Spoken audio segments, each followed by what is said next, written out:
আমরা ইনশাআল্লাহ আবার রাজপথে নেমে আসব। আপনাদের পতন ঘটানোর জন্য আমরা বেশি সময় নিব না, কিন্তু ইনশাআল্লাহ। দিল্লিতে আমরা দেখেছি স্বৈর শাসক, আমি সব শাসনামলেই কারাগারে ছিলাম। বিএনপি বলেন, বিএনপি করেছি, তারপরে ওই আমলে জেলে ছিলাম এক সময়। আওয়ামী লীগের শাসনামলে ছিলাম, আমি সব শাসনামলে দেখেছি। স্বৈর শাসক আমরা দেখেছি, স্বৈর শাসকও সহ্য হয়েছে। কিন্তু দিল্লির রক্ষিতা কোন নেতা যদি বাংলাদেশের মাটিতে শাসন করতে চায়, সেই নেতার শাসন এদেশের জনগণ কোনোদিন মেনে নিতে পারবে না। দিল্লি আবার আমাদের উপর ভর করেছে।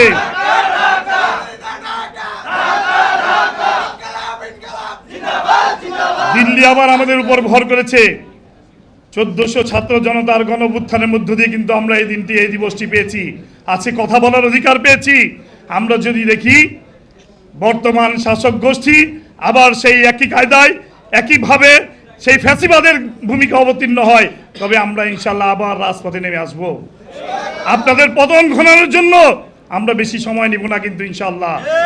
কাজে আহ্বান করব, আপনারাও গণতান্ত্রিক অধিকার ফিরিয়ে দেন, কথা বলার অধিকার ফিরিয়ে দিতে হবে, জনগণের মৌলিক অধিকার মানবাধিকার ফিরিয়ে দিতে হবে, নতুবা কিন্তু আমরা আবার রাজপথে নেমে আসতে বাধ্য হব। আমার পরিবারের উপর অত্যাচার করা হয়েছে, জুলুম করা হয়েছে। আমি কোনো দলের প্রতি আমার বিমতা সুলভ আচরণ নয়, আমার কারো প্রতি কোনো দুঃখ রাগ ক্ষোভ অভিমান নেই। আমি এই এনসিপির মাধ্যমে আমি বুঝতে সক্ষম হয়েছি, এই এনসিপির মাধ্যমেই এই দেশের জনগণ একমাত্র নিরাপদা থাকবে, এদেশের মানুষের অধিকার প্রতিষ্ঠিত হবে, এদেশের মানুষের গণতান্ত্রিক অধিকার প্রতিষ্ঠা হবে এই এনসিপির মাধ্যমেই। আমি এই সমস্ত নেতৃবৃন্দ যারা এই মঞ্চে বসে আছেন, আমি তাদেরকে স্যালুট জানাই, লাল সালাম জানাই। তাদের মাধ্যমে আজকে আমি পূর্ণভাবে গণতান্ত্রিক অধিকার ফিরে পেয়েছি। আজকে যদি ফ্যাসিবাদী কায়েম থাকতো, শেখ হাসিনা যদি পালিয়ে না যেত, তাহলে হয় আমাদেরকে জেলে মরতে হতো, অথবা ফাঁসির কাস্টে দণ্ডিত হয়ে আমাদেরকে ফাঁসির মঞ্চে ঝুলতে হতো। আমি এই এনসিপির কারণে কিন্তু আজকে আমি পূর্ণ স্বাধীনতা পেয়েছি। এদেশের জনগণ, আমি মনে করি এখনো সারা দেশের আপামর জনগণ তাকিয়ে আছে এনসিপির দিকে। এনসিপি রাস্তায় নেমে আসবে, জনগণের অধিকার ফিরে পাবে। আর যদি এনসিপি আবার ঝিমিয়ে যায়, তাহলে এদেশের মানুষের ভাগ্যে আবার সেই কালো অন্ধকার নেমে আসবে। তাই আমি প্রত্যেকটা নেতাকর্মীদেরকে আহ্বান করব, দীপ্ত চেতনা উজ্জীবিত হয়ে আগ্রাসী অপসংস্কৃতি প্রতিরোধ এবং বিপন্ন বাংলাদেশের স্বাধীনতা সার্বভৌমত্ব রক্ষা করতে হলে আবার আমাদেরকে রাজপথে ঝাঁপিয়ে পড়তে হবে। আপনারা আমার জন্য দোয়া করবেন। আমি সারা জীবন সততার সাথে রাজনীতি করেছি।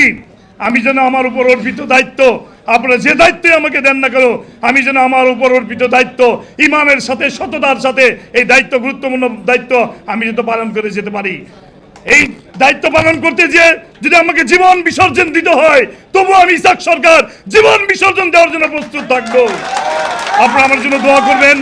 আমি আছি ইনশাল্লাহ। আমি সকল নেতৃবৃন্দকে, আমার ভুল ত্রুটি থাকতে পারবে, আমি কিন্তু ভালো একটা বক্তা নই, আমি একজন বিপ্লবী মানুষের আগেও বলেছি। আপনারা আমার বক্তব্যে ভুল ত্রুটি থাকলে ক্ষমাসুন্দর দৃষ্টিতে অবশ্যই দেখবেন। এই আশা প্রত্যাশা ব্যক্ত করে আমাকে বক্তব্য দেওয়ার সুযোগ করে দেওয়ার জন্য সবাইকে ধন্যবাদ জানিয়ে আমি আমার বক্তব্য শেষ করছি। এবং পাশাপাশি এই কথা বলে দিতে চাই, আজকের শাসক গোষ্ঠীতে 70% জনগণ কিন্তু হায়ের পক্ষে ভোট দিয়েছে, ভুলে যাবেন না। এদেশের জনগণ কিন্তু পরিবর্তন চায়। যদি পরিবর্তন না আনেন, কিভাবে পরিবর্তন আনতে হয় সেটা রাজপথে আমার আন্দোলনের মাধ্যমে প্রমাণ করে দেব ইনশাআল্লাহ। জনগণের রায়কে যারা ভুলণ্ঠিত করতে চায়, জনগণের অধিকারকে যারা খর্ব করতে চায়, প্রয়োজনে তাদের বিরুদ্ধে আবার যুদ্ধে ঝাঁপিয়ে পড়বো এদেশের জনগণের অধিকার প্রতিষ্ঠা করার জন্য। সবাইকে ধন্যবাদ। আল্লাহ হাফেজ। ইনকিলাব ইনকিলাব ইনকিলাব ইনকিলাব। হাদি ভাইয়ের বিচার চাই, হাদি ভাইয়ের রক্ত বৃথা যেতে পারে না।